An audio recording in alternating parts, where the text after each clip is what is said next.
Next week.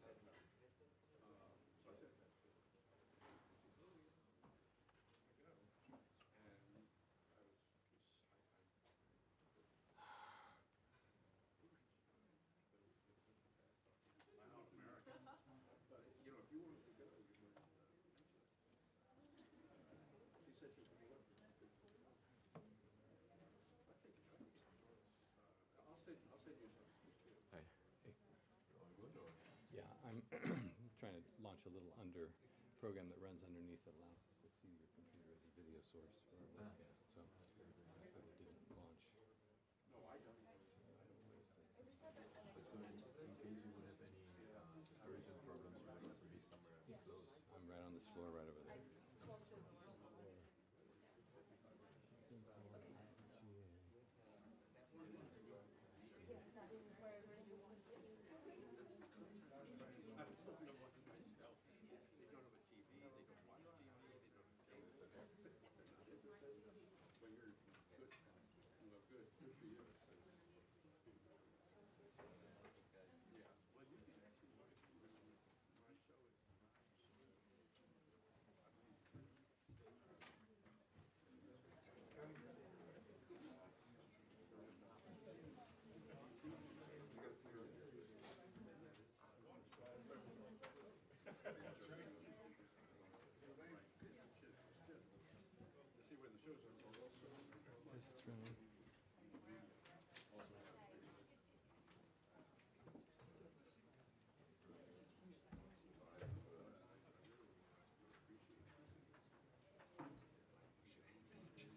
Exactly.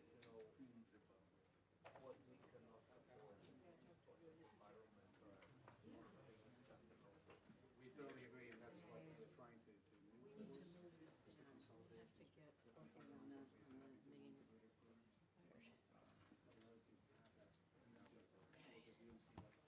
Let's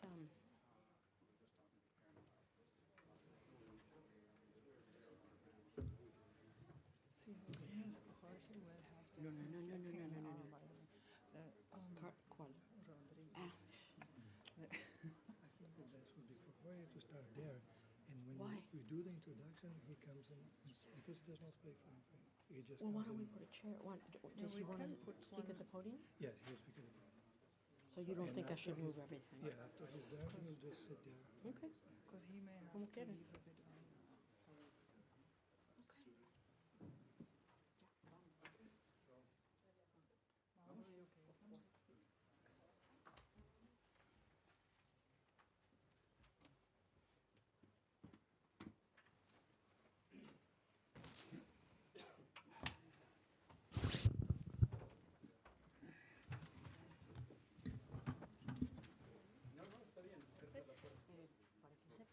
los micrófonos están vivos. Muy bien.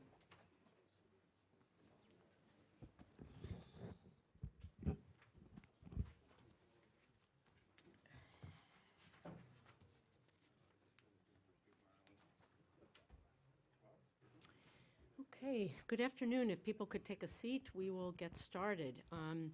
On behalf of the Latin American program and the World Bank Latin American and Caribbean region, I'm delighted to welcome you to this afternoon session on lowering the temperature. As we gather here, delegates from over 190 countries are assembling in Lima, Peru, until December 12th for the United Nations Climate Conference. There is a new sense of urgency around taking action and committing to specific goals to reduce greenhouse gases that are a result of human activity and that contribute to global warming. Many scientists agree that this year is on track to be the hottest year on record in human history, and both the United States and China committed at last month's APEC summit to make substantial cuts in greenhouse gases. This is a real step forward.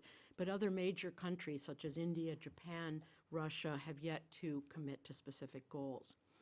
We have an outstanding panel of experts today to discuss the impact of climate change in Latin America, what is already known about its effects, who will bear the costs, and what can be done to bolster resilience and to limit or reverse climate trends.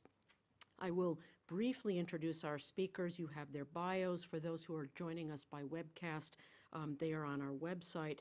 But before I introduce the speakers, I want to express a sincere word of thanks to all of the colleagues at the World Bank who helped us pull this event together, and also to my Wilson Center colleagues in the Global Sustainability and Resilience Program here, represented by Director Roger Mark de Souza, who will also make some very brief comments in a few moments.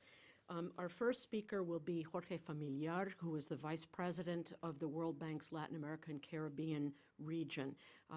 To my surprise, when reading his bio, I saw that he is the first Latin American to hold that post in something like 30 years. He said that the previous person 30 years ago was a Panamanian, and I did have to say I couldn't remember another Latin American who had had that position. He's had a long and distinguished career before that, both as a member of the Vice President and Secretary of the World Bank Group, and also as the Chief Executive Officer in his native country of Mexico of the Instituto del Fondo Nacional para el Consumo de los Trabajadores, known as Instituto FONACOT, which is a public financial institution. Then we will be joined by one of the major authors of this report. It's here available in Spanish. The original in English is online. Karin Kemper, who is the Senior Regional Advisor of the World Bank. She is a German national, and she is working on climate policy and finance, and providing direction on the analysis of climate change and the linkages between climate change and green low-carbon growth. We also have two very distinguished commentators. First, Carlos Rodriguez, the former Vice President of Costa Rica, the former Minister of the Environment and Energy of Costa Rica, who is the Vice President, of Conservation International. Carlos told me that his suitcase did not arrive back with him from his previous travel, so he joins us. He joins us much more informally, as informally as we would all like to be, I think, at this point. He's had a number of positions in his native country of Costa Rica, working on environmental and tropical research issues. And then, finally, last but not least, we are joined by Gustavo Fonseca, the Director of Programs for the Global Environment Facility, who is a leading scholar on environmental conservation and oversees a host of programs related to biodiversity, climate change mitigation, adaptation, marine and freshwater conservation, et cetera. He is a native of Brazil and has his master's and PhD from the University of Florida. I think we have a brief video first, or Jorge. Jorge, okay. Jorge, I invite you to take the microphone. Thank you very much.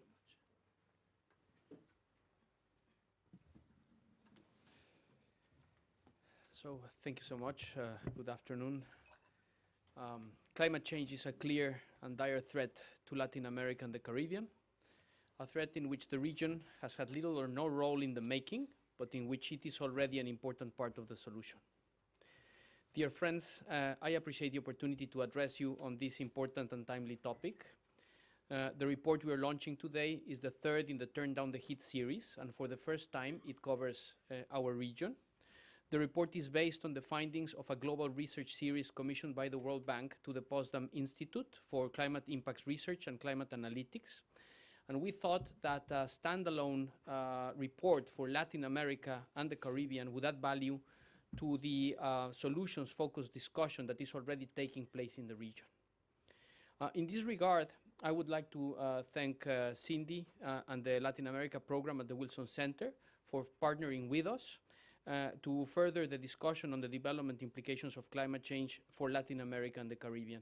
Like Cindy mentioned, the report is available in print out here. We also have it available online, both in English and Spanish, and we even have the USB version, which I believe is more climate friendly. So feel free to take that one. The challenges climate change poses to development are significant. The economic, social, and political costs of unchecked climate change make it one of the most important areas of action for decision makers today. This report makes it clear in a significantly rigorous way why tackling climate change is so important for Latin America and the Caribbean. Being aware of these challenges is a necessary first step to prepare and implement policy responses, both in a catastrophic 4-degree scenario or in the 2-degree world we are already moving towards. I would like to highlight some of my takeaways based on the report's findings. The first is that a 4-degree world can and must be avoided. The projections for our region in a 4-degree warming scenario are daunting. Almost all land area in the region, 90%, will likely be subject to heat events that are currently experienced only every 700 years. The Amazon basin and many highly inhabited areas are expected to experience extreme droughts. The Andean glaciers will be gone by the end of the century. Glacial melt will at first raise the risk of floods and then result in drought for the communities that depend on them. Category 4 or 5 hurricanes may occur more frequently and more powerfully. This, together with a 1-meter sea level rise, will have devastating impacts, especially on the Caribbean. A 4-degree world would mean that Rio de Janeiro and Barranquilla would have to cope with a massive 1.4-meter rise in sea level. We are already living in a world that is close to 1 degree above what it would be if not for human activity. On the path to reach 2 degrees, the report finds that a 1.5-degree global temperature increase is already locked in, and some of the impacts associated with a 2-degree warming are already being felt. Events such as the massive 2005 and 2010 Amazon droughts, the increase in frequency in Atlantic hurricanes, and 90% loss of tropical glaciers are clear evidence of this. Even a 2-degree world would be highly damaging to Latin America and the Caribbean, jeopardizing decades of development achievements. The number of severe hurricanes will increase by 40%, with double the energy of the current average. Ecological changes would endanger up to 70% of Brazil's soybean and 45% of Mexico's corn. Bleaching of coral reefs would increase, and the Caribbean fish catch volume would decrease by up to 50%. Now, the good news, if we can talk about good news, is that we can avoid the worst impacts of a 4-degree world. While continuing to prepare for, in the meanwhile, we should also continue to prepare for a world that will be between 1.5 and 2 degrees warmer. So my second key takeaway is that we need to move faster. As a Latin American, I am greatly encouraged that the region is showing that there is no room for complacency regarding mitigation. It has preserved its forest more than any other region in the world. It is the most biodiverse region in the world. It has the largest freshwater reserves and is home to the Amazon, the world's largest carbon sink. It has also had the cleanest energy matrix of any other region. Latin America has a special responsibility to the world in this respect. We must continue to avoid deforestation, avoid the current trends towards dirtier energy, work to reduce air pollution in the cities, and emphasize climate-friendly solutions, such as in agriculture. It is clear that the world's greatest emitters of greenhouse gases need to demonstrate decisive leadership to solve the climate change crisis. But Latin America and the Caribbean has not been waiting and should not wait for what others can do. Climate change, even at today's level of close to 1 degree, already requires adaptation. The region is doing much to prepare for a 2-degree world while avoiding a 4-degree one. Chile plans to drive a renewable energy boom with a law to generate 20% of its energy from renewable sources by 2025. Mexico, which could see its GDP decrease between 3.5 to 4% due to climate impacts, has set the target of reaching 35% of renewable energy use by 2024. Moreover, Latin America and the Caribbean has become a hotbed of innovation, focusing investments on green transportation systems, clean energy, as well as payments for environmental services and forest conservation programs that combine advanced technology with the knowledge of local communities. Innovations such as climate-smart agricultural practices offer promise to Latin America and the Caribbean to manage the climate risks to agricultural productivity, ensure food security, and advance the region's potential as a global breadbasket. On the governance agenda, Latin America is leading in legislation to prevent or mitigate the effects of atmospheric change. We find examples in Bolivia, Ecuador, Costa Rica. Brazil has also shown leadership by enacting one of the world's most effective conservation regimes in the Amazon, greatly containing deforestation. In summary, many countries in the region have shown that they are willing to take action today. The fact that the COP negotiations are taking place in Lima shows not only the leadership Peru has taken, but also that the entire region seeks to find, incubate, pilot, and apply solutions to climate change that are globally replicable. Latin America and the Caribbean countries are not alone in advancing the agenda. My third message is that there are partnership structures in place to support countries' actions. Multilateral development banks like the IDB and the World Bank, national development banks, international funds like the Global Environmental Facility, the Adaptation Fund, all of us have been crucial partners in providing financial and technical support for country-led action. An example would be an innovative weather insurance mechanism for Uruguay that we presented to our board just this morning. This new hedging instrument protects the country's energy sector against climate and oil price vulnerabilities. The Climate Investment Fund, a joint fund by the World Bank Group and other multilateral development banks for country-led investments in clean technology, renewable energy, and climate resilience, co-finance investments in 13 countries of the region. The Green Climate Fund, once operational, is envisioned as a mechanism for scaled-up financial support to enable countries meet the additional costs that climate change places on economic growth. The region has made incredible advances on the socioeconomic front in the last decade. It has achieved steady and dramatic declines in poverty, cutting extreme poverty by half since 2003. Since 2011, and for the first time in recorded history, there are more people in the middle class than in poverty in Latin America. The rise of the Latin American middle class represents a historic achievement for a region long associated with wealth inequality, especially at a time when other regions have become more unequal. All these gains, however, may be jeopardized by the hazardous effects of climate change.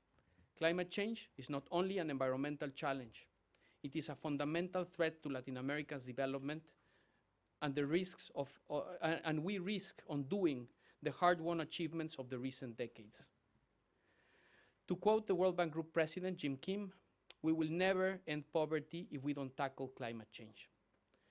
To conclude, I would like to reiterate that there are options at our disposal to avoid the most disastrous impacts of climate change. We also know that the window for action is rapidly closing.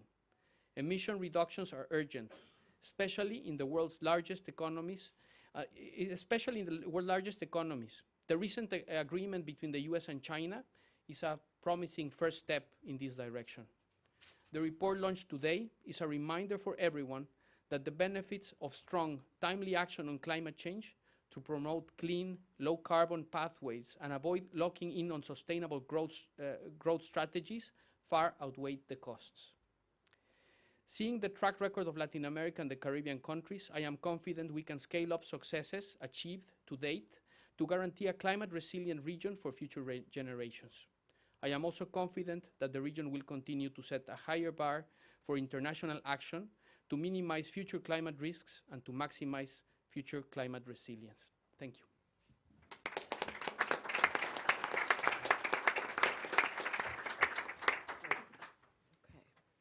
Okay. Thank you very much, Jorge. I am Roger Mark de Souza, and I direct our programs on global sustainability and resilience here at the Woodrow Wilson Center. So Jorge talked about the need to recognize that we can't have a 4-degree world, that we need to move faster, and we need to do so in partnership. I would echo Jorge's words and say, as someone from the Caribbean, I'm pleased that we can be thinking about climate resilience. And I'd like to share with you some of the work that we are doing here at the Woodrow Wilson Center to specifically think about climate resilience in Latin America and the Caribbean. We are working with a number of ministries around foreign policy, economic, health, and environmental ministries to think specifically about climate resilience in the region. And we've had a series of consultations over the last year and a half. In February, we had a meeting in Colombia where we focused on natural disasters and coastal cities. We had a meeting in Barbados where we are looking at water management, health, and climate adaptation. We've had meetings in Dominican Republic, in El Salvador, and next year we'll be having meetings in Colombia, Peru, and Jamaica. So I know these are some of the issues that you're going to see highlighted in the film right now that's going to talk a little bit about this report, and we hope that these efforts will all culminate next year with a meeting here at the center where we'll pull all of these together. So I'll hand it over now to the panel to see the film, and then over to Karen to have the panel discussion. Thank you.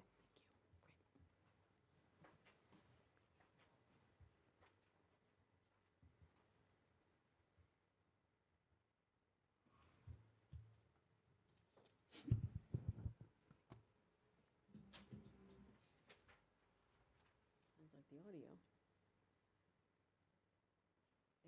Beto.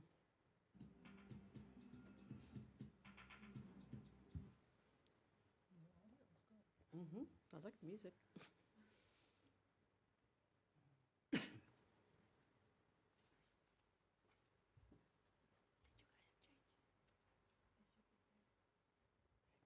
Gives me an opportunity to thank Veronica Colon of our staff, also Christine Zeno, who helped put this together. Thank you.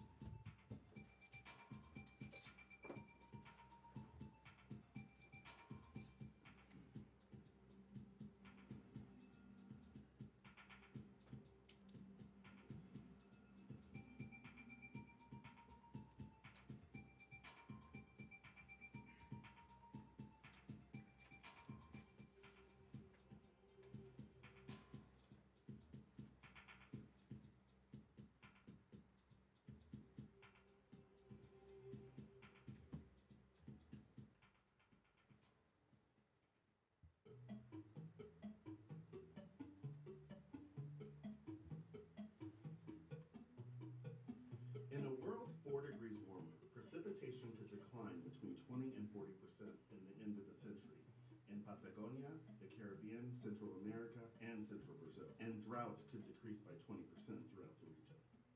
This would reduce livestock and grain production and would have a major impact on agricultural exports, decreasing Latin America's productive capacity and affecting millions of farmers who already feel the effects of global warming. Faz 12 anos que eu estou aqui, nunca veio assim chuva para não fazer água de qualidade nenhuma. Sempre a gente tem uma barragem aqui e um açude pequeno aqui. Sempre eles enchem, né? Quando não tem o grande, mantendo aqui a irrigação, mas faz 2 anos que isso não choveu para nada. To mitigate the impact of this new reality, Latin America is developing several crops capable of growing in adverse climate conditions. Additionally, it is establishing seed banks to preserve crop germplasm and guarantee the food supply.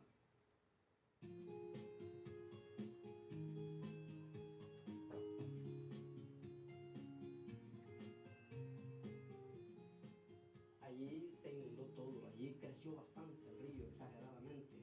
Estamos hablando que subió quizás pasado los 3 metros y medio, 4, y devastó lo que es toda esta zona, ¿verdad? Rompiendo brechas y metiéndose, si es posible, hasta la cancha de fútbol del centro de la colonia.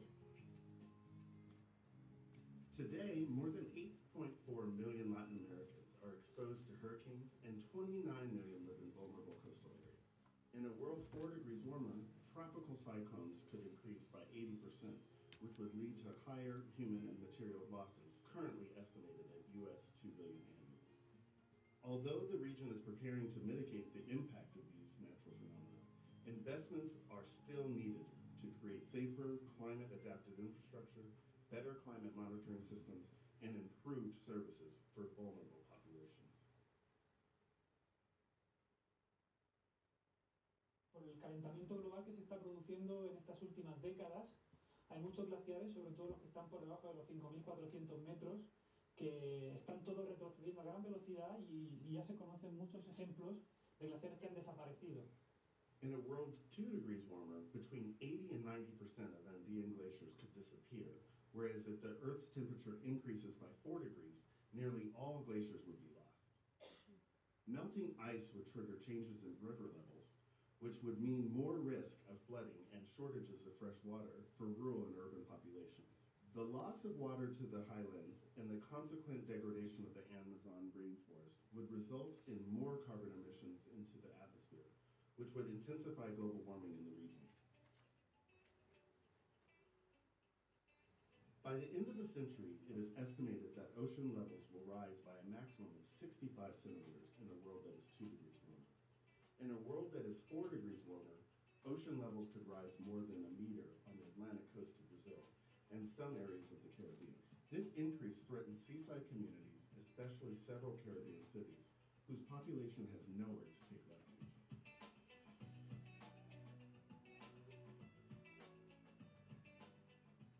The gradual warming of ocean waters would also affect local fishing. Fish populations are migrating to colder waters. Estimates indicate an increase in potential fish capture of up to 100% in southern Latin America. However, in coastal waters of Uruguay and southern Brazil, the maximum fish capture potential would decline by more than 50%. With respect to Caribbean waters and parts of the Atlantic coast of Central America, reductions could range from 5 to 50%. Fish capture off the coast of Peru and Chile is expected to decrease by up to 30%.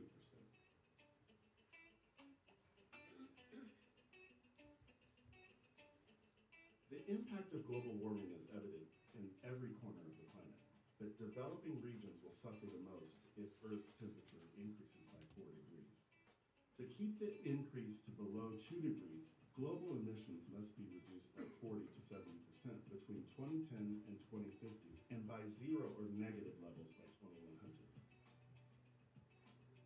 To achieve this, governments could promote the use of renewable energy, eliminate subsidies on fossil fuels, and establish a carbon price.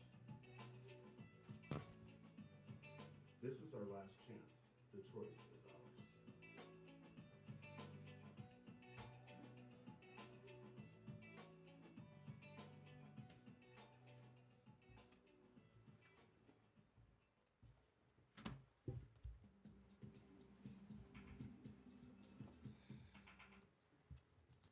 Now that we really have your attention, Karin. So how can I best speak from there and to remove the PowerPoint from it?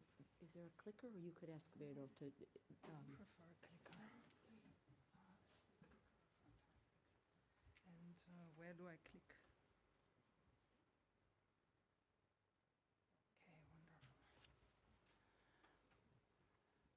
Okay, good afternoon, everyone. This is a very difficult a presentation to make because, first of all, I'm speaking after my boss, and he's still here. That's always complicated.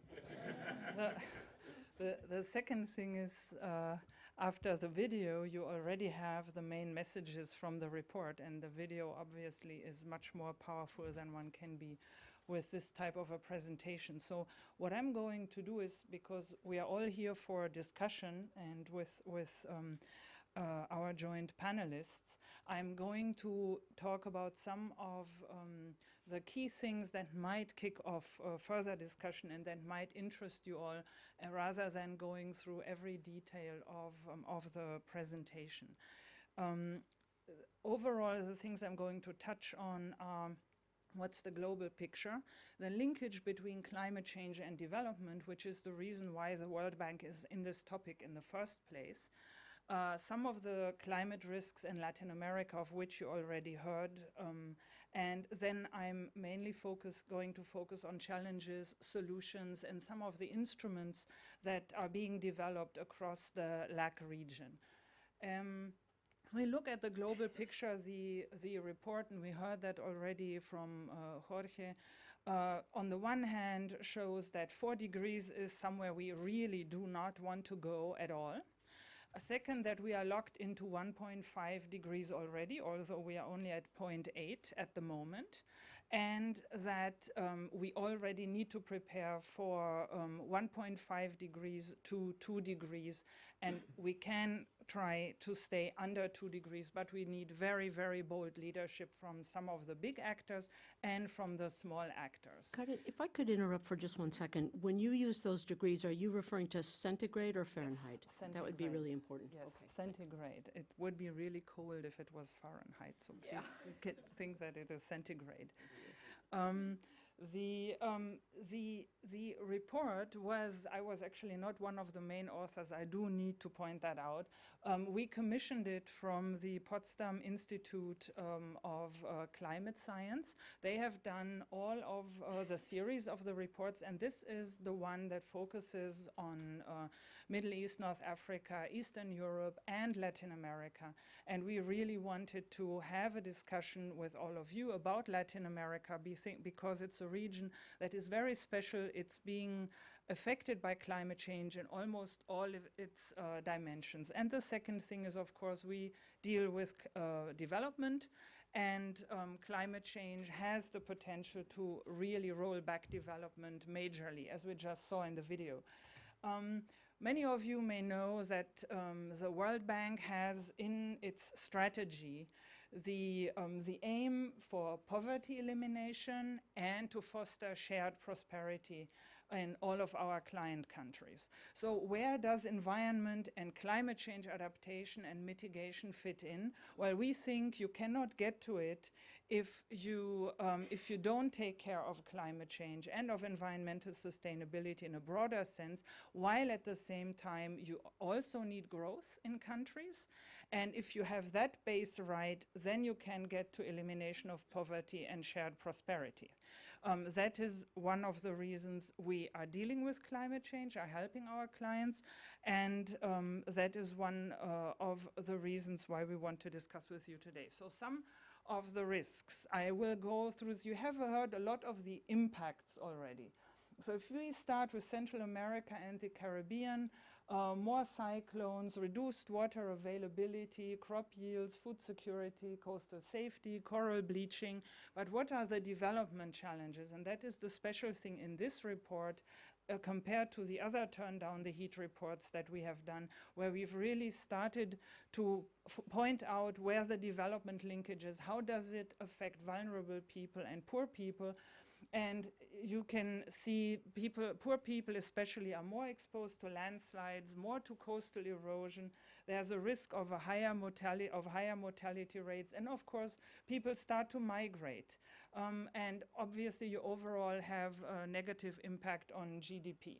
The Amazon forest, many of you know what the impacts of climate change are, but what many may not think about is if you have changing agricultural zones, you have more encroachment on the Amazon areas, you may get to land conflicts, you get more conflicts between indigenous peoples who live there and farmers or cattle ranchers and so on. And of course you have species extinction, which is not good for anyone. The Andes, the glacial melt we heard about.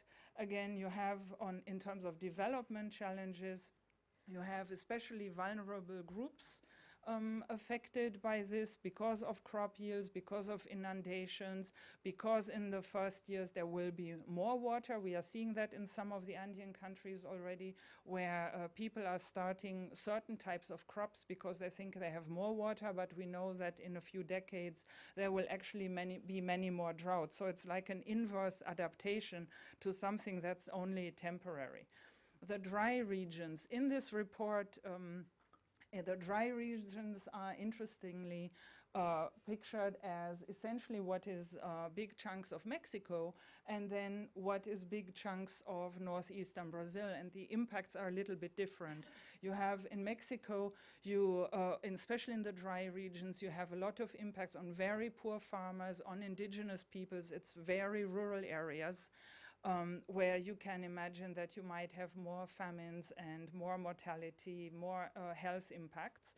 In northeastern Brazil, nowadays there's a large urban population, but that population in the last 10 years could only prosper because there have been a lot of water schemes bringing water to the large capital cities, especially that are along the coast. Now, if the dry regions get major heat events and more droughts, one could wonder what will happen with that rather water and energy intensive development that has changed one of the poorest regions of Brazil. The southern cone, many of you obviously are aware of that it's the soybean area, it's the agricultural yields and so on. There are the development impacts. If those get much warmer, that you have risks on the nutritious status of poor people, but you might also have food price increases as we've seen in the past years where we get global and local and regional spikes, and we might see much more of that. A few global pictures you see on the left-hand side. That's the 2-degree world, and changes you could see in terms of extreme heat events. And there you see that it's mainly Western South America and Central America. But if we were to go to a 4-degree world, everything would have what we nowadays consider very extreme heat events that we would now see only every 700 years. So it's really very dramatic. Water projections, again, this is it's a global map, but you see the difference between the 2 and the 4-degree world. 2-degree world is manageable. You see some changes that definitely will make a difference in the lives of people if it happens very soon. On the other hand, it can still be managed. One can still adapt. But once you are in a 4-degree world, you've got big chunks of Mexico and sort of Western and Central South America very much affected by water scarcity. And we heard already about sea level rise. If you have just a 1.5-degree world, as I said, we are essentially locked into that already. There is some rise that causes a lot of investments that already need to be made, but it's manageable. If you go to a 4-degree world and you get up to the 1 meter increase that Jorge mentioned before, then you have to have very, very high investments in order to deal with that. That's something that New York is doing now after Hurricane Sandy, for instance, because they've realized that they need to prepare for that. So the challenges and solutions, well, a lot of countries are talking about green and inclusive growth, and they are moving there. Latin America and Caribbean is really a showcase. In the World Bank, we are able to draw on a lot of experiences from Latin America that we can take to other countries in the world of what is happening, and that is both in terms of the current energy matrix that Latin America has, payment schemes for ecosystem services, for instance, something that Carlos Manuel is a driver of and known for, and a number of the things that is happening already in Latin American cities in terms of preparation, but also going for multimodal transport and so on. But there are challenges. One is the energy trend is a little bit worrying, to say the least, because the energy matrix is so clean in Latin America that what is coming online incrementally tends to be dirtier. And we are expecting that there will be much higher energy demands, and the question for countries will be on a policy level and on a cost level, are they able to go for a clean energy matrix as it's now, or as clean as possible, or will they automatically go towards much dirtier energies, such as, for instance, coal? Urban growth still happening all over the continent. We know that it's the urban areas that draw a lot of the energy and create a lot of the air pollution. And we see a lot of unsustainable use of water, still of forests, in spite of the great track record of conserving the forests and of other natural resources. Many of you may know about the current situation, for instance, in Sao Paulo, which is in a major drought to the point that they have millions of people where they are actually not sure if and how they will be able to provide water for the city. And that really shows you also that you need to go towards management of existing situations in order to cope with all these future situations that will come. LAC is home to 9 of the world's top 20 countries most exposed to weather and non-weather related disasters, and that already on an average costs government about 2 billion annually already today. So it's really expensive. It's money that governments could use for development, but that they need to use in order to perhaps rebuild after a hurricane, rebuild after landslide, and so on. So it's actually unproductive use of that money. And so countries are now looking more at prevention, because responses to disasters are just such a costly thing. Costa Rica, which I hope to hear a little bit more about and more of the most recent things, is now moving very much into climate smart agriculture. There are linkages with the carbon markets. I'm not going to go into that in detail, but the one message maybe on Costa Rica is it's amazing how the country always goes a step ahead. So while everybody is still talking about the enormous success that Costa Rica has had in reforestation, the country is already thinking of the next step. How can it link itself to climate smart agriculture and look at it more holistically?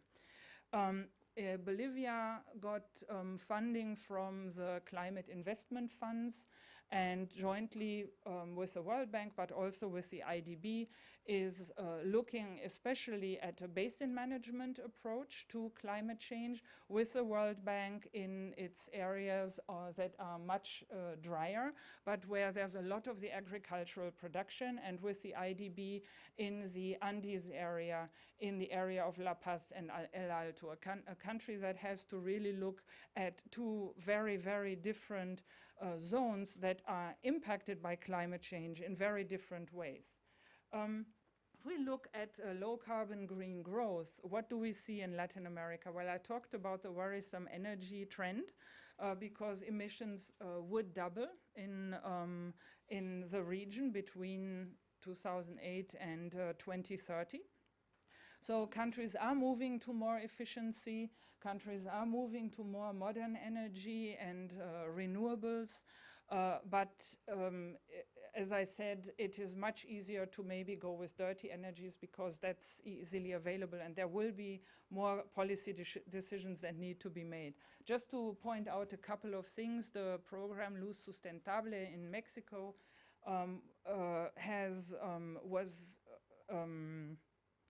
entered in the Guinness Book of Records, actually, for having replaced 22.9 million incandescent light bulbs for compact fluorescent energy-saving ones. And to my knowledge, it has really not been repeated anywhere at this scale, entered into the Guinness Book or not, that a country has gone at the household level a much more energy-efficient way. I don't see a reason why other countries couldn't repeat that.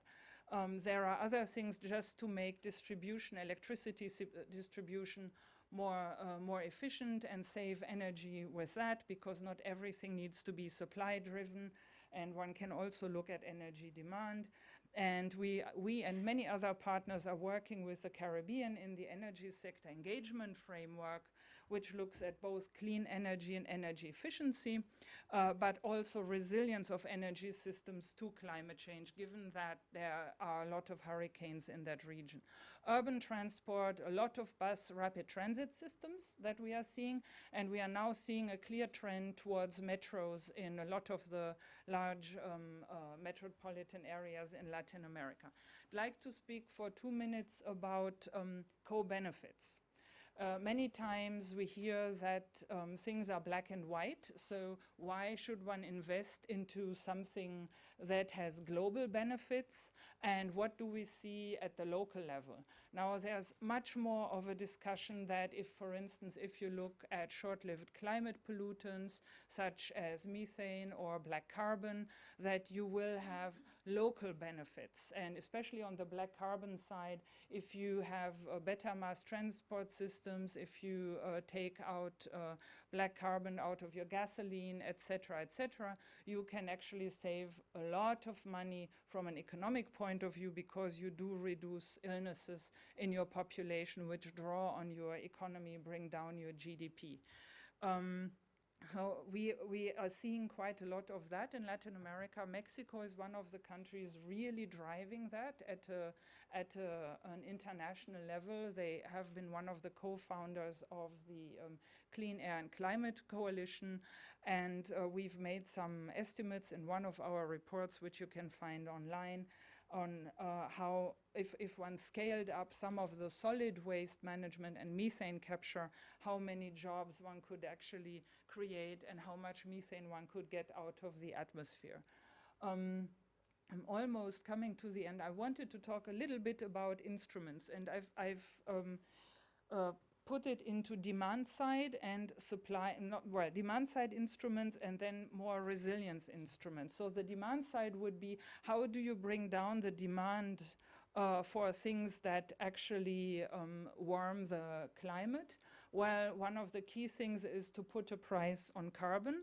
And if you look at this picture, in the Partnership for Market Readiness, that looks at market-based instruments, which can be market, but it can be taxes simply, or other instruments. Latin American countries really feature very, very strongly. You have Brazil that is exploring options currently for taxes. Mexico is already there with taxes and with an emissions trading scheme in the energy sector. You have Colombia, you have Peru, you have Costa Rica, and you have, again, Mexico on different instruments. So already in the vanguard, spearheading different instruments on putting prices on carbon. Then you have many other things that I know many of you are familiar with, and we could get into that later if there's anyone who wants to raise it, be it participation in RED+, be it interest by some countries to participate in an auction facility for methane, the renewable energy markets that are popping up. Brazil has had already five public auctions for renewable energy of different kinds, including wind, biomass, and solar. Obviously, the many laws and decrees that are being passed in order to enhance demands for energy efficiency. Just on a side note, I was seeing in the German news today, which, as you can see from my accent, is my country, that the German government had hoped to put 1 million electric cars on the roads by 2020, and by now it's 25,000.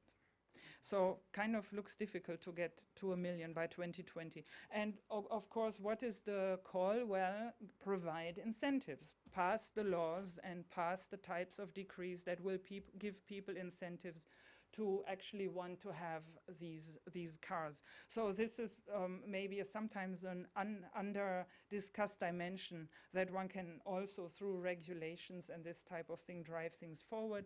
And of course, there's investment financing, such as the countries themselves do, the World Bank, the IDB, CAF, etc.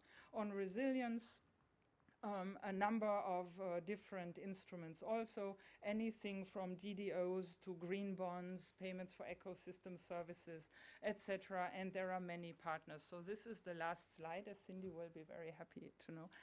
And we take away various messages from this, and I would like to reiterate what Jorge said in his introduction. One is, because we can still stay below 2 degrees, and because there is so much going on and so many instruments already being tested and developed, and there is political will in a lot of countries, especially in Latin America, we can get there, but we need bold and sustained leadership at this moment now, very much now, both at the country level and of course also in the international negotiations. LAC countries have already started to adapt. They are already starting to pay a price of a changing climate. But also LAC countries are showing local leadership and the global leadership, such as we are seeing by Peru and a few years ago by Mexico and other countries, in hosting COPs and in driving the dialogue and the negotiations. And there are partnership structures from many different agencies and institutions, as well as the private sector, to help finance this type of activities that are needed if only governments and local communities wish to do so. Thank you very much, and I hope we'll have a good discussion.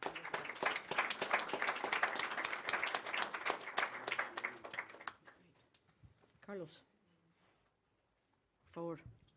Step. Okay, thank you. Well, first of all, let me say how happy and glad I am to be invited here once more, the Wilson Center.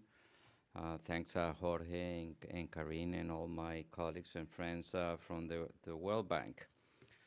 You know, a couple of things are important in terms of the really important and relevant in terms of the report, and I would like to, you know, comment 5 things which are policy relevant that we need to really focus if we want this report to be able to really be a driver of change for the region. The first thing is, you know, the call for immediate action. It is evident that what is happening in the region is serious. It's not something of the future. It's happening right now, and if we don't take action right now, the cost of inaction will be extremely high. So there's an issue of self-interest. If we are not able to really position the concept of self-interest in governments, in how governments plan, in how government assign resources, we're going to miss the 2-4 degrees targets. There will be, we should redesign those targets, because most government, and I talk based on my experience in the government. I worked for 12 years in the government of Costa Rica, and most politicians tend to believe, even as of today, that climate change is something of the future, something that somebody else is going to put the money, and somebody else is going to roll up the sleeves and do the hard work. Right now, there's some very urgent things in terms of jobs, in terms of fiscal deficits, in terms of growth, and in some other countries, even in terms of, you know, political stability and security. So governments need to really understand that this is of their own self-interest, and nobody's going to come in and pay the bill of doing the work. It's not going to be the bank or GF or somebody else. It's going to be the governments to create mechanisms. The other day, I was in Sydney, and I was watching Gustavo in a panel where one of the panelists said something that has a lot of sense to me. He said, if you go to the horse races and you don't know the horses, and one of the horses' name is called self-interest, bet on that one, because you know for sure that that horse is going to make the best effort to win that race. So in that sense, we need to really be able to understand that our political goal is to make policymakers, those who has a short-term sight, short-term cycle, to really understand that this is on their own self-interest. And even though what the president of the World Bank says, that we won't be able to alleviate poverty if we don't address climate change, it is not getting there. So this is something that for me is extremely evident, and this report can really help us on this, particularly if we address it from the financial and social impacts, not just the melting of the ice caps and the loss of biodiversity. If we really bring those elements in place, I think is going to be extremely valuable. And I see that what Karin told us is not just compelling, but the way forward. I strongly agree in many of those things, and I want to highlight 5 things I believe that we need to work in. One is the first thing that we need to do is being able to help countries assess the financial gap. Countries are basically doing their strategies on climate change, and this is basically the Minister of Environment doing that job without the attention or the interest of the rest of the cabinet and other ministers. They still believe that this is an issue of the Minister of Environment, and he's doing a great effort to do that. But in best of the cases I have seen, none of those strategy has a financial understanding of what it means, what it takes. And major policymakers still believe that the Minister of Environment is a great guy who's going to bring a lot of grant money into the country, and that will deal most of the problems. And that is far from being true. So we need to be able to really understand how much money it is needed. In the case of Costa Rica, let me give you just a very quick example. Costa Rica in the last 25 years has doubled their population, triple income per capita, while double the size of their forests, and went from 50% renewable to 94% renewable. This may sound, as a great achievement, but we're far from where we should be in terms of using our natural capital as a driver for growth. And we don't have an issue on land use change, a climate issue on land use change. We don't have a big issue in terms of energy production and climate change. But we have a big issue in the transportation sector, as many of all of Latin American countries, particularly by the fact that Costa Rica has put a ban on oil drilling and gas and oil drilling, because it is inconsistent, not with the climate policy, rather than with the biodiversity policy. Why? Because biodiversity generates $2.2 billion annually, and it's not just biodiversity, it's protected areas behind biodiversity. So a lot of things going on there. Still, we don't have a good idea of what are the financial gap or needs for us to do the leap forward in the transportation sector. How do we go from fossil fuel to line mass transportation and other alternative fuel sources? There's an estimate about $6 to $8 billion annually for the next 5 to 10 years. So this is the case of Costa Rica, and again, I think that this is extremely important. So this is something which is extremely valuable, because when we understand the gap and we assess the benefits, we will be on track in a way that I don't see it at this point, particularly by the fact that we need to understand that it's not just financial investment, it's good management of the landscape. I think that nature gives us a lot of potential solutions to climate change. So the way that we can avoid a lot of financial costs is by using better the landscape and using better our nature and using better our protected areas. Not many politicians, even ministers, believe me or not, but this is my own very personal experience, not many ministers of environment really understand the role of the protected areas, national parks, in climate change mitigation and adaptation. So we still have a big agenda there. We have done some things in terms of biodiversity which can be replicated. We have an idea what is the need, the global need for biodiversity conservation at the global level, and it's as a minimum $150 billion a year. That may sound a lot of money, but that's 0.002% of global GDP. We need to increase what we are assigning, that's 0.008% of GDP. We are assigning at this point just $45 billion to biodiversity conservation, which is 0.002% of global GDP. So there is enough money to invest in biodiversity, as I believe there's enough money to invest in climate change mitigation and adaptation if we are able to put that information in place and do it at the national level, also at the subnational level, particularly in federal states.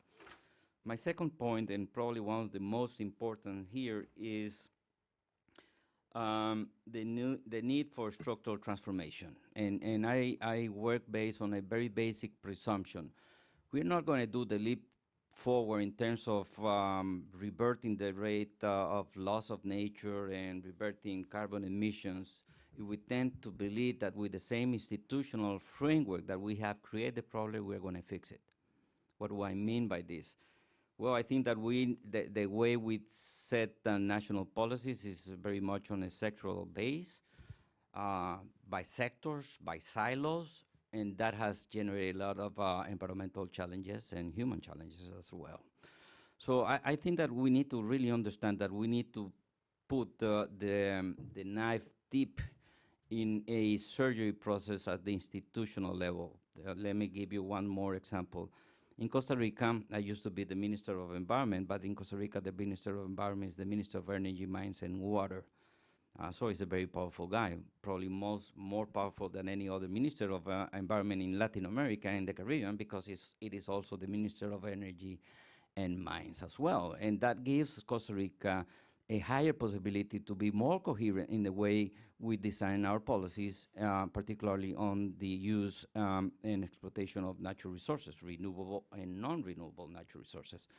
It's not of any surprise that Costa Rica has taken decisions like banning oil and gas or banning open pit mining, because we've been investing a lot on the green development agenda.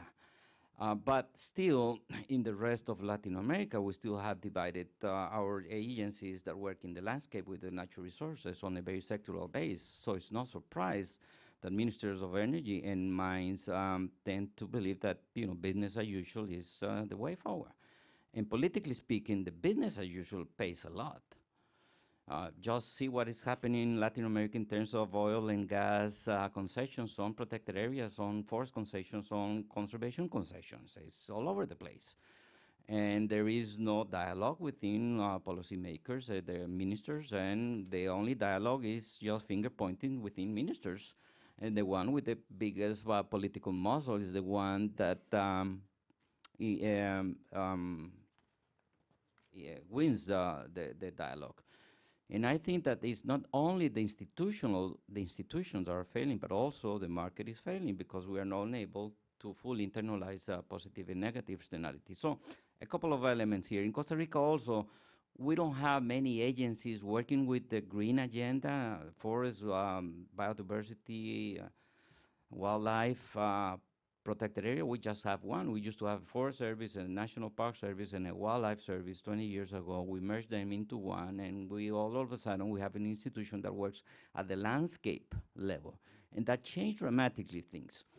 I did a research around 5 years ago proving a theory that I had, which was based on the presumption that the rate of deforestation in the country is tightly related to where the Forest Service was located.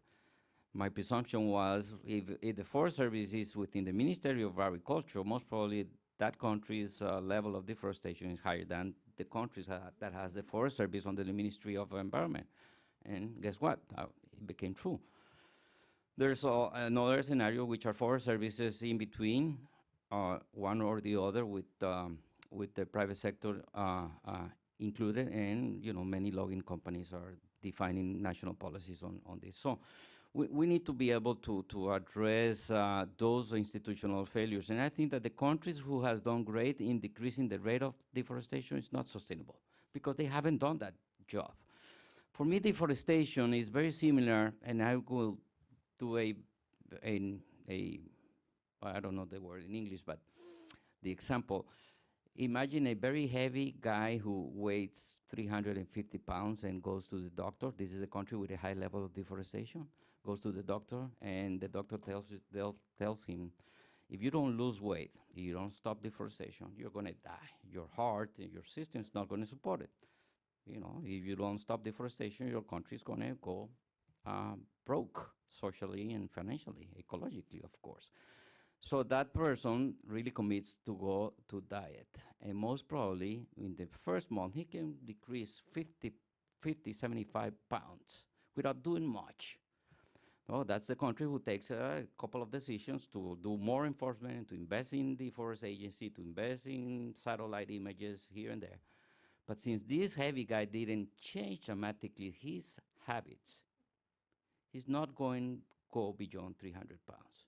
So that's the country without doing the transformational process being stuck with the success in reverting deforestation, and very quickly can gain once more weight or can increase deforestation.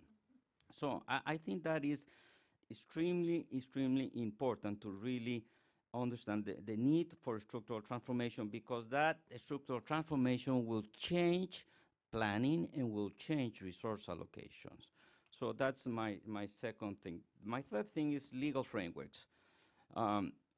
It is incredible that this stage in time, just 2 or 3 countries in Latin America has a legal framework related to climate change. And I think this is something that the bank and multilateral agencies and regional agencies should concentrate a lot, because we still have this just basic climate plan from the Minister of Environment, which is not being mainstream. Even though some progress has been done in the last 3-4 years, I think that 2 other ministers are really paying attention to this issue, not because we have the proper institutional framework or the right planning process in place, but there are 2 other ministers who are really understanding and getting it. One is the Minister of Finance. The Minister of Finance for every single country of our region is really understanding this, because the phone is ringing. On the other side is the president telling the Minister of Finance, we just went through this very nasty extreme weather thing, a drought or a hurricane or a rainstorm. I need you to come in and put the resources to restore that. So since everybody's talking about climate change, the Minister of Finance is connecting the dots and is relating everything to climate change. And as a matter of fact, I've been working with the former Minister of Finance in Costa Rica in a project called Biofin, and he's been telling this to me very clearly. So that's one minister who's already on board, but not with the right information and with the right process. And the other, obviously, is the Minister of Agriculture. The Minister of Agriculture is dealing with these extreme weather patterns, which is impacting in agriculture everywhere. And it's very interesting. We found out in Costa Rica that in the last 10 years, the Minister of Agriculture has promoted 8 bills in Congress to condemn,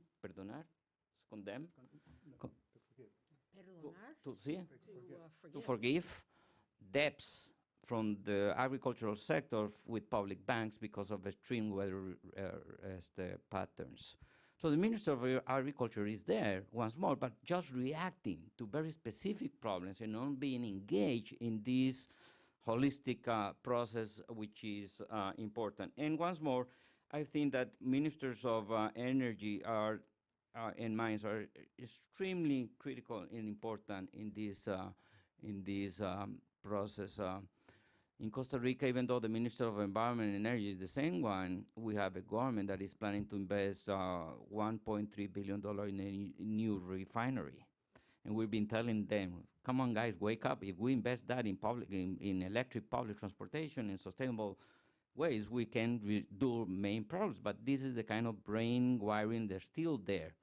And I strongly believe that a tax on fossil fuels, on carbon, is extremely urgent for many different purposes. I think that one size doesn't fit all needs in all countries. In my case, Costa Rica put a tax on fossil fuels in 1997 for the payment for environmental services. It's 3.5%. Everybody tends to believe that that is politically impossible. I don't think so. If you do the right approach, if you put the science behind and you establish a very transparent mechanism where you explain people will be willing to pay an added cost if they know that that is going to be reinvested in restoration of degraded landscapes or financing other actions that will mitigate or help them adaptate to climate change. Because I strongly believe that it's not going to be just the Minister of Finance who is going to put the resources coming from taxpayers in this financial solution or this investment. we need to help the ministers of finance to create mechanisms that can complement the fiscal resources. And I think that we saw, Karen gave us a lot of examples, and I agree with all of them. But we still are in pilot phases.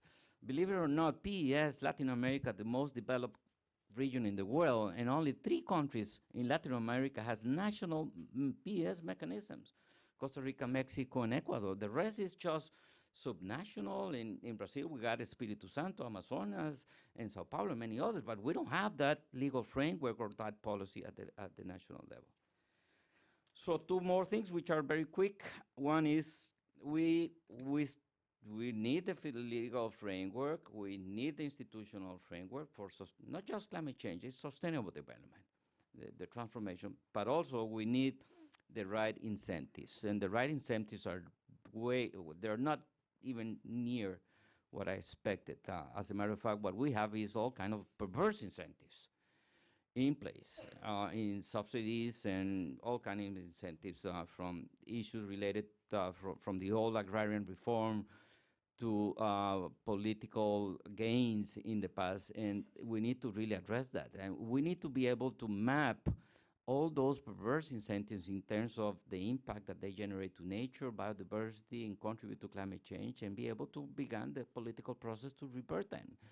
And I think that that was one of the main drivers that helped us in Costa Rica revert the rate of deforestation, was reverting all those perverse incentives that were created through the agrarian reform years, where there was this concept of the social function of property. So all property should be producing benefits, and a forest doesn't produce any benefits. So they put taxes on forested areas and all kind of things. So we need to create proper incentives, and those incentives must internalize the negative externalities that the productive sector is generating.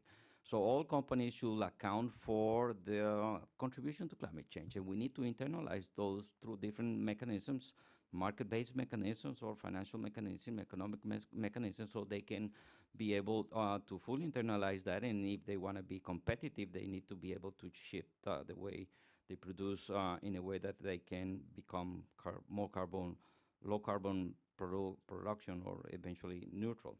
And finally, my 5th point here is all of these things are needed to be done under a complex issue, which is what I call the political cycle.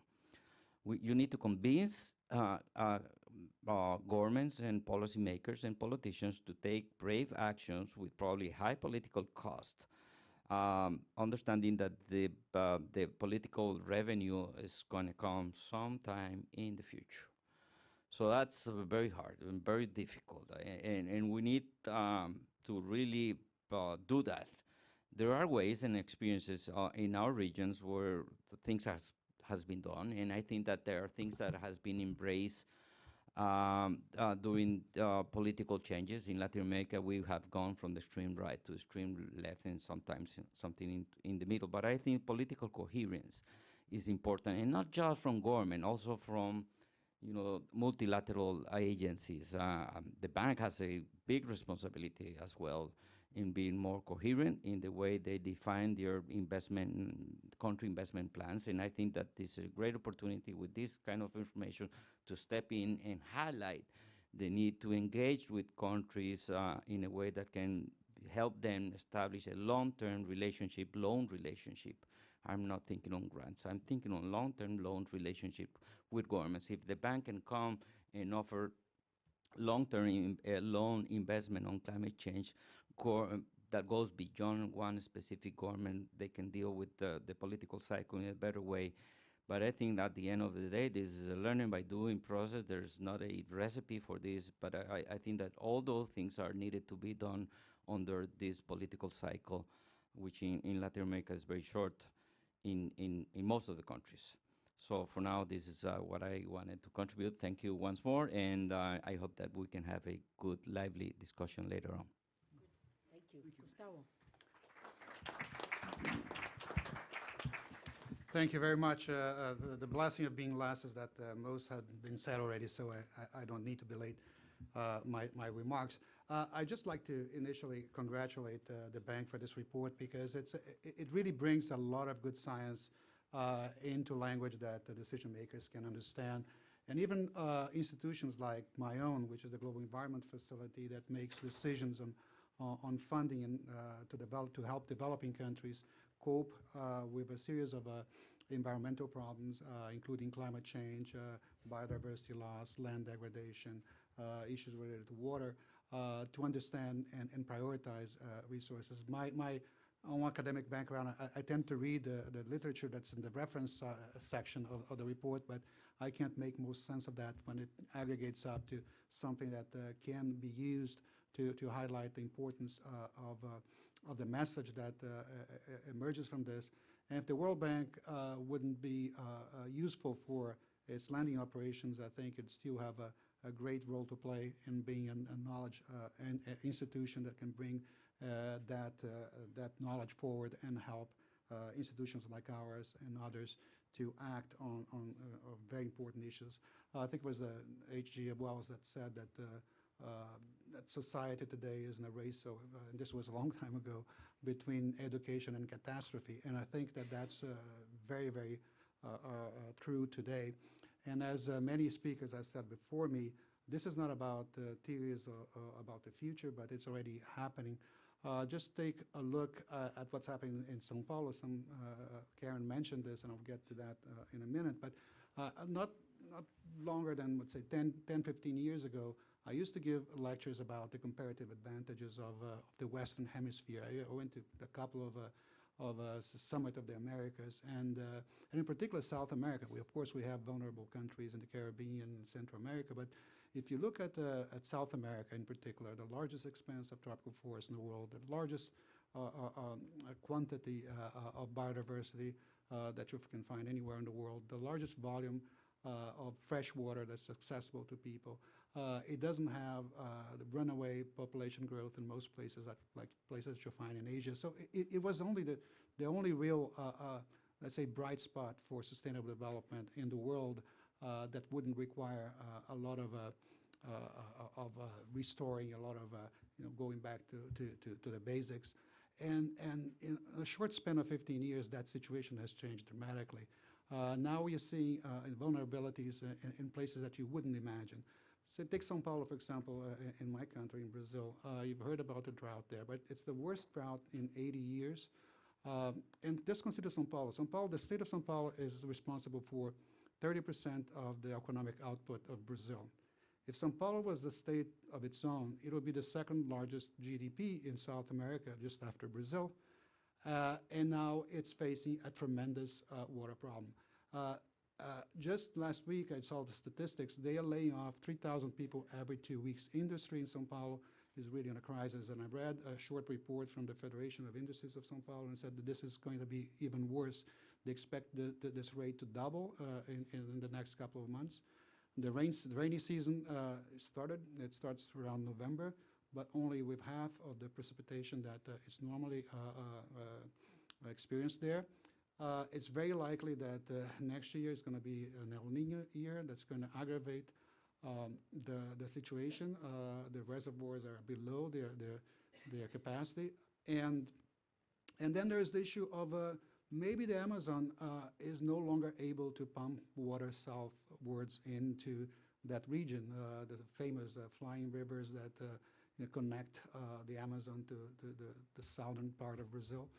And all of that is because, of course, if you fly over São Paulo, and I've done that a couple of times, it's an ocean of sugarcane, it's an ocean of cattle ranches, of degraded lands, and very few forests left that would be feeding these reservoirs over the years.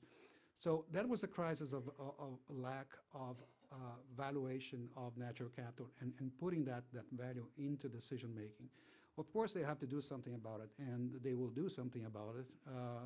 Hopefully, there will be a private sector incentive to start doing restoration on a massive scale.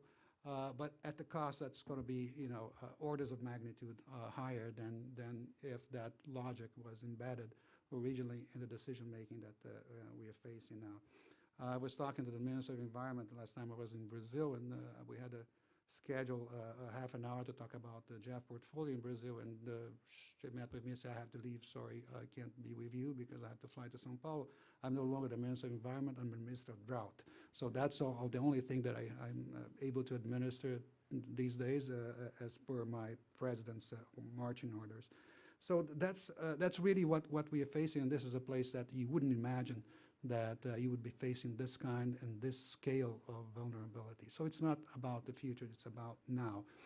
Even in a scenario that we are about, 0.8 degrees into that, and maybe we already locked into the 2-degree scenario. But it's the whole business about tipping points, right? Tipping points, people talk a lot about it, but sometimes the notion of what tipping points are gets lost in that. Tipping points are tipping points because we don't know what they're going to happen. They're unpredictable. We know that systems will change, and they change, but they are very hard to predict.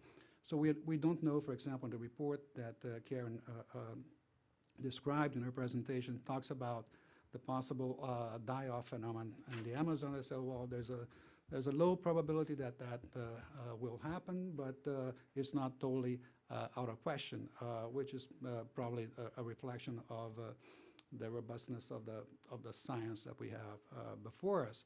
On the other hand, there are already indications that perhaps we are at 80% forest cover, 20% deforestation in the Amazon, that might be too high already, and that actually massive reforestation efforts may be needed in a place that you wouldn't imagine that you need to reforest. Costa Rica has how much forest cover today? 52%, down from 21%. And I remember, Karen, that maybe 20 years ago, I was in the meeting of the World Bank.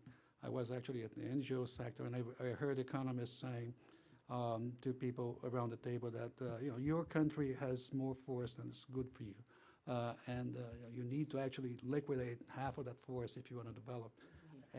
And the logic was probably perfect because all these side effects, all this the failure of evaluating natural capital just wasn't there, even though we had conventions that were starting to operate. So it's really a complicated juncture that we find ourselves in, and again, we need to act quite aggressively. Now, on the sort of the positive side, can we do something about it? Yes, and I think we've been doing quite a lot, and not in isolation, but together. One example, again, talking about the Amazon, there is this remarkable project that is implemented by the World Bank with funding from the JAF and from other donors. It's called the Protected Areas of the Amazon project. It managed in the span of 15 years to protect 37 million hectares of forests. And that in itself, and models have shown that, have been responsible for a full year of global emissions of CO2 if you take this into 2050. So it was not only about securing land for extractive reserves for local communities, parks, and reserves, but it was also about taking land out of the land grabbing market, so that the logic that existed before of deforesting to put some cattle and then claim tenure of the land and put some soy there, that low return activity would be broken, and actually it has been broken. So as a result of that, in the span since 2007, deforestation in the Brazilian Amazon has dropped by 70%, and it's still it still happens, and it happens in a scale which is large because the place is large, but not in any way like it was before. And now working with institutions like the World Bank, the IDB, we are trying to expand that model into neighboring regions. Now, there's no way that we can deal with the Amazon without integrating strategies across political boundaries, because road development, infrastructure, energy, the country by country approaches will not be sufficient. The last aspect that I would like to report to you is that the JAF has now replenished its trust fund for the next 4 years. We have grown in terms of the scope of the financing that we provide to now 6 different lines of financing, ranging from biodiversity, climate change mitigation, sustainable land management, water, and we also have 2 funds that deal with climate change adaptation. But what we are learning is that doing work that is just sectorally based, that doesn't bring the integration between these environmental dimensions of development, is just not paying off. So what we're trying to do, for the most part, is building on the nexus that exists, for example, between food security, water, and energy. So instead of doing different projects in different sectors, we're trying to look at that because that's where the adaptation opportunities will emerge. That's where the response that we need to provide to climate change, to poverty, to livelihoods will emerge from. So we are, for example, investing now on dealing with cities. Cities are responsible for 70% of global emissions. And cities are not urbanization is not necessarily a bad thing because it reduces somehow the pressure of a standing habitat in certain situations if you do it right. If you bring economies of scale in cities in that space. When I deal with transport, we've done a lot of work on transport in the past couple of decades, and we want to do more of that. Yeah, and so we're trying to connect the dots and making sure that the environment is seen from a holistic perspective, and that we have investments that have better, larger impact, and that they can be actually addressing the scale of the problem that we have before us. So with that, I think we should give 2 minutes to the audience to pose some questions. I'll leave it like that. Thank you. Wonderful. Gustavo, thank you very much.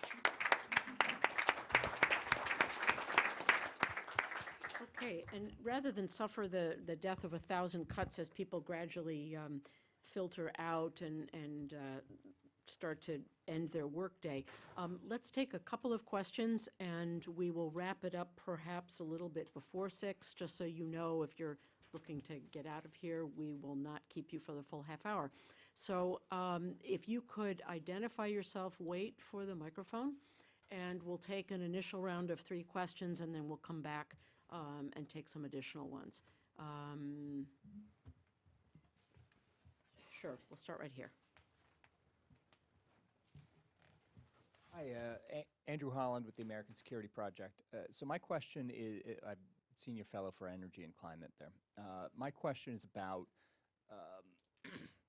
you talked about a lot about the need for renewable energy and that sort of stuff, and also one of the real impacts is water shortages, droughts, that sort of stuff. So one of the but nobody talked about dam building. Nobody talked about building hydroelectric for renewable energy and also for water conservation, water use. So I wonder if, we've got some representatives of some funders here. I know this has been controversial in South America for many reasons. If you could touch on, is the bank and the Jeff going to get back into funding dams in South America and that sort of stuff? Okay, let's take just a few doors down. Gene Brantley with RTI International. I'd like to build on that question and just add a little feature to it. Another thing that wasn't mentioned explicitly was structural change, legal change around governance of water, and how those systems may need to be strengthened in order to deal with reallocation of increasingly scarce water supplies with increased competition. Thank you. I have a question, actually, which is, in your experience, and this is for everybody, what has been the most effective strategy for getting governments and societies to recognize the self-interest involved in combating climate change? You can, I think, sympathize with a government, say, in Central America or the Caribbean, facing terrible problems with gangs and crime and violence, ongoing poverty, poor levels of education, whatever, and you put climate change on there, and people are aware that, sure, the hurricane season comes and they're going to get socked, but it does feel like something that is less tangible than the pressing needs that they face. So in your experience, what has been the best avenue to build the political will, if you will, to confront, these issues and start doing it now? Is it by talking about food security? Is it by talking about disaster mitigation? I mean, how is it that governments are able to see this as something they need to address right now? Why don't we take a first round of responses, and then we'll come back to the floor. Thanks. Who wants to start? I can Gustavo. just give a couple of reflections on that. Interestingly enough, if you look at where climate change mitigation efforts have been most successful, they were not initially driven by climate change considerations. They were driven by health considerations. What's happening in China is being moved, of course, they're trying to quantify emissions reductions because there is an international agreement. There is a need to measure that, but the public motivation and the immediate political returns come not from being a good global citizen, but it comes from addressing a problem that that is affecting people on a daily basis. So that's one thing. But we wouldn't like every environmental problem to be resolved because people are choking or people are facing tremendous shortages of natural resources. But I would just like to segue into the question from the colleague from RTI on the question of, for example, dealing with water resources. One of our best set of examples that emerge from projects is the work that we do in transboundary, what we call international waters, transboundary freshwater and river work. And in that context, what we learned is the best approach is to start by creating the framework and the environment in which countries can start trusting one another. So while this is a common shared resource, if we continue to act on our own self-interest, we're going to deplete this beyond repair. So we better do something about it. And so that work, it takes time. Sometimes it takes 10, 15 years, but it pays off at the end because you create step by step the necessary mechanisms to make decisions so that no one makes decisions unilaterally. You create bodies of governance. You have instruments that allow those that are in most need to draw more resources against certain types of compensation and so forth, so everybody feels comfortable. That model is actually starting to permeate investments across states below the federal level. We have a project that the IDB is financing in this particular region that I mentioned, the state of São Paulo, Rio de Janeiro, and Minas Gerais. There is a river called Paraíba do Sul, which is one of the major water sources for there. And for the first time, they now have a body that is administered jointly within 3 states those resources across state boundaries. So all those elements that I mentioned are built there. We don't finance hydro dams. We never did. So I will avoid that thorny question, but I'll leave it perhaps to Karen. Do you or don't you? We do not. Well, we are financing dams. It's on. Just move it closer. There you go. We have been financing dams in other parts of the world, so the bank is not financing dams. The issue in Latin America is that we actually haven't had any demand for that to the World Bank for a number of years. No, It's on. they are on. It's on. For a number of years. Part of it is that we think it's part of it is that we have very high standards on the environmental and social side. So if we did get engaged, we would want to do that in a way where that can be really applied. But there's also a lot of financing around in Latin America, and they don't necessarily need World Bank financing. So that's exactly, it's the private sector that's financing that. But I think that there's another issue, and that is really that with the changes that we are seeing across Latin America, both that the report points out, but things that we see, such as São Paulo, the situation in São Paulo, is that I'm not sure that countries know how much water resources they will have in the future, because you have been building dams for a lifetime of 50 to 100 years. And I would venture to say that it's not so clear if whatever is in the pipeline or even what has been built will actually last that long. Now, our report doesn't go into those details, and I know that that data doesn't really exist, but it's really something to rethink, and that's a bit of the sad part. You have an incredibly clean energy matrix because of hydro, and may have to move to a dirtier matrix because actually your hydro may give up its life earlier than what you thought. That's a very sad side effect, actually, of what is happening. Very quickly on the structural change and legal change regarding water, I believe that Latin America is perhaps the region that has had the most participatory structures in the world in terms of broad-based water management structures. And again, I think that countries like Brazil now are struggling a little bit with that because the trade-offs are so tough. So you have a lot of participation by all stakeholders. I myself have been involved in these discussions for perhaps 20 years, and as one of the people very much promoting that. But what is now coming out is that it is very difficult to negotiate that type of trade-offs if you have a scarcity situation.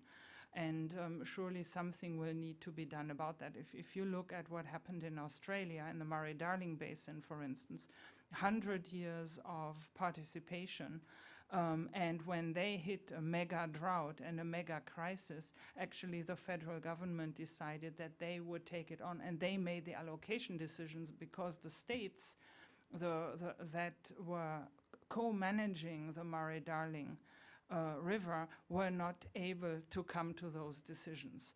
So again, you have something which perhaps 10 or 15 years ago we wouldn't even ever have envisaged that would happen.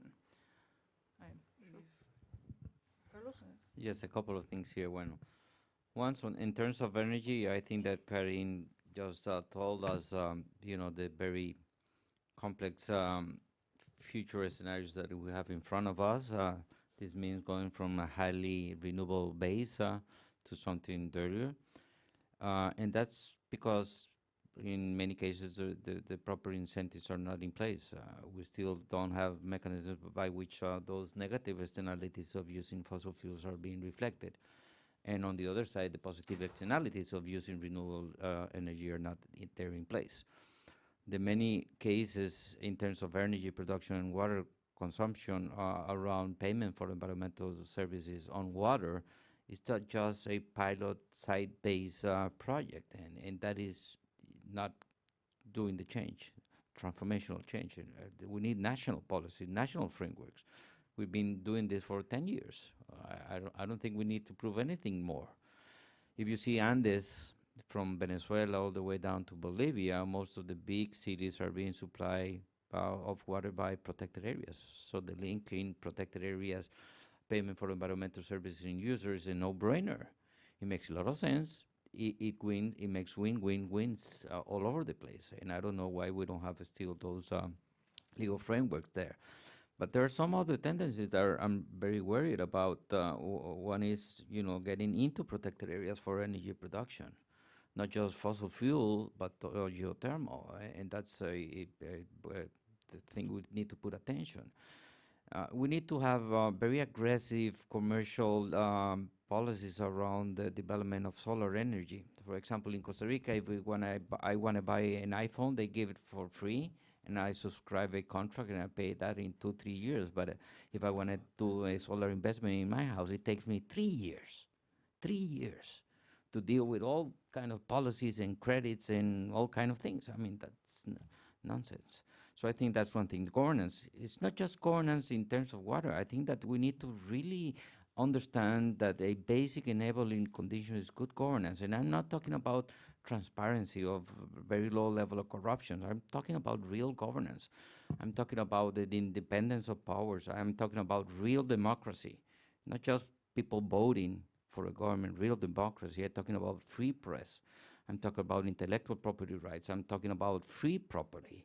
I mean, the whole package of governance is needed if we are going to be serious in dealing with this. And I think that our region is still lacking a lot of that. In self-interest, the self-interest is not going to come with this champion rock star leader that comes to one of our countries and sets the tone and change everything. It's going to be a bottom-up process, and that needs to impact the pockets of those who do it properly and those who doesn't do it properly. And I think that we need to really build on making the economic case of the cost of not taking action, the cost of business as usual. Those things are very important. And I hope that one day I can really go inline and access the information, the webpage of any Minister of Finance in Latin America, and I can see an item called climate change investments. If I want to know how much a country is investing, I need to hire an expert, $10,000 a month for 2 years to really know how much the government is investing. We need to have that online, in immediate access. We need to have that item right there. That's probably the best sign that we're really investing in our own self-interest. I think we have time for 2 more questions. I'll take this hand in the back and here, and then we're going to have to go because Gustavo has to leave as well. Go ahead. Thank you for this interesting conversation. My name is Candace Chandra with ACEX. Following up on the discussion on water, I'm wondering about the commoditization of various aspects on climate, such as we saw in Australia, where they essentially allowed a market in water and now on biodiversity credits tied to certain types of animal species.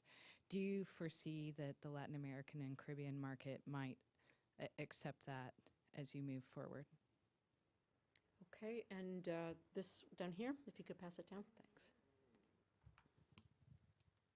Hi, thank you for your presentations. I'm Tainá with the Embassy of Brazil. And my question is about the financial gap that you mentioned. A few days ago, we saw less than $10 billion being pledged to the Green Climate Fund. And I wanted to know how confident you are that we are going to reach the $100 billion a year after 2020. Okay. Gustavo, you're probably on the shortest timeline, so if you want to answer first, go ahead. On the question about commodification of natural resources, in Latin America, for example, water funds are picking up momentum. There are plenty of water funds. We have actually provided financing through the IDB, and I think the Nature Conservancy has been involved in this, and trying to find those opportunities, particularly on Andean regions that are experiencing shortages of water, where glacier melts are affecting security of people, and trying to link those that are providing those services, and they are also communities, to those that are using the resources, primarily urban centers. And that logic doesn't exist everywhere. It only exists in certain circumstances. But at the end of the day, it's proven very, very effective. It's not going to take care of the problem. In some places, you have to really bring external financing to conserve natural resources and biodiversity in forests and natural habitats. But in certain places, these schemes have been quite effective. On Taina's question about financing and Green Climate Fund, I mean, it's a question to the donor countries, not a question necessarily that we can respond. There are plenty of steps that need to be taken even before these pledges materialize in actual financial resources. The GCF still has some ways to go to become operational and figure out how monies are actually going to hit the ground, because that's not necessarily a question of financing. It's a question of putting those resources to good use, and it's not a trivial question. We are now both, meaning the GEF and the GCF, operating entities of the financial mechanism of the Climate Convention. We will work complementary on a number of fronts. but financing, these figures, they hide another difficulty. And I tell you, if the draft tomorrow were to be given, like say, $50 billion, we couldn't spend it. And we couldn't spend it not because we don't want to spend it, because the absorptive capacity is just not there. So money is one of the things that is needed. But I grew, very skeptic about, these numbers that, it's 100 billion. And now I think the latest assessment, Carlos, has been part of an assessment for biodiversity, and it can reach $1 trillion or something like that. But those figures are essentially fictitious because it's not operational in a lot of ways. So financing is highly needed. The gap exists. I don't know how big the gap is because we don't know how much of that resource could be used today or over what period of time. But what we are seeing more and more is that there's no way out of the fact that countries will need to mobilize these resources domestically. And by domestically, it's not necessarily coming out of the public budgets, but it's coming out of ways that you transform development models towards lower carbon economies, that you make this transition between energy sources that are highly polluting to the ones that are less polluting, how we can provide some resources to make that transition without having to go to highly polluting sources. But that has to do mostly about structuring these economies and providing the right incentives, providing the right frameworks that ODA assistance and other forms of resources can help to crowd in the necessary private sector resource to actually make that transition. So yeah, I think $10 billion of the Green Climate Fund, and hopefully more, will be tremendously important, but I don't think it's going to solve the problem at the end of the day. It has to be something that is done with the national governments and with national markets. I'd like to give Karen the last word, so we'll take Carlos next. Yes. And then Karen. So the monetarization of nature, I think, for me, is very dogmatic issue. Because even though I don't believe that the hidden hand of the market is going to fix everything, I think that those things that we don't value economically are going to be lost.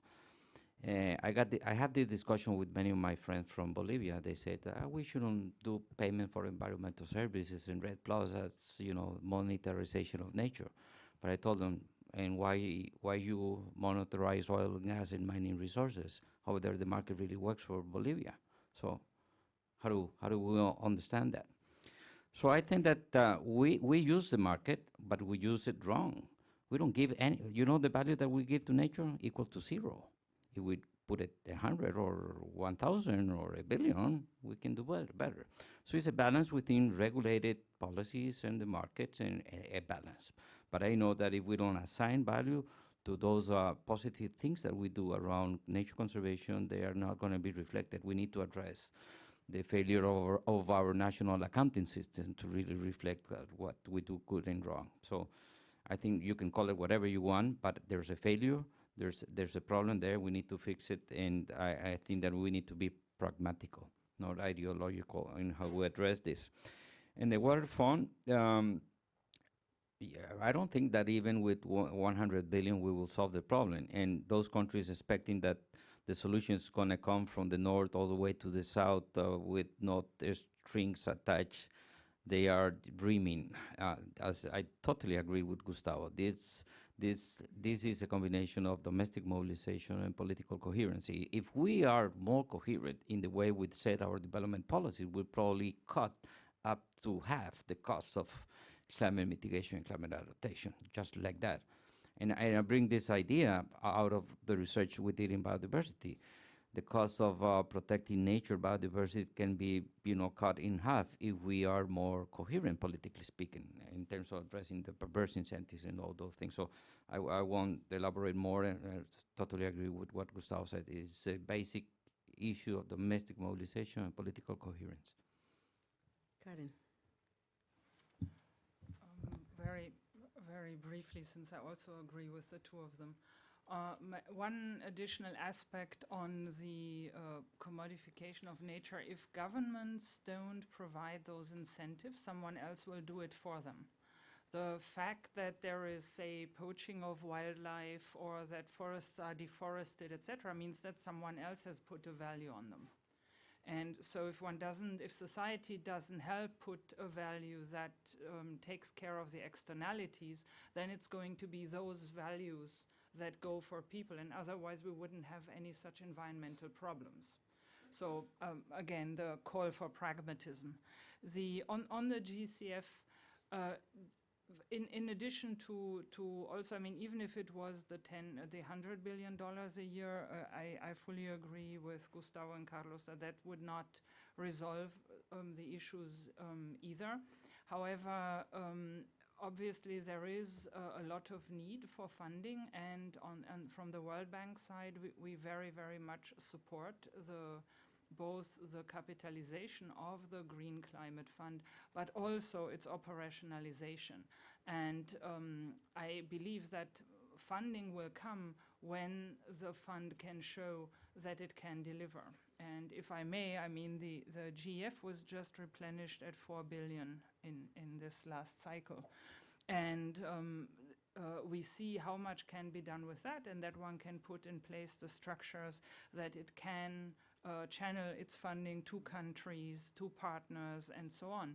So if the GCF, once it is up and running, can do that, then it will also create the trust that more of the countries will put in the money. So I wouldn't get hung up on the 10 billion or 15 billion now, because it will take a long time, as Gustavo said, to make good use of even those 10 billion. It's a really good start if you think the GF has existed for how long? 20 years. For 20 years, and got a replenishment of 4 billion, and there's a 10 billion startup capital. It's not a bad thing. Great. Karen, Gustavo, Carlos, Manuel, thank you. Thank you very much.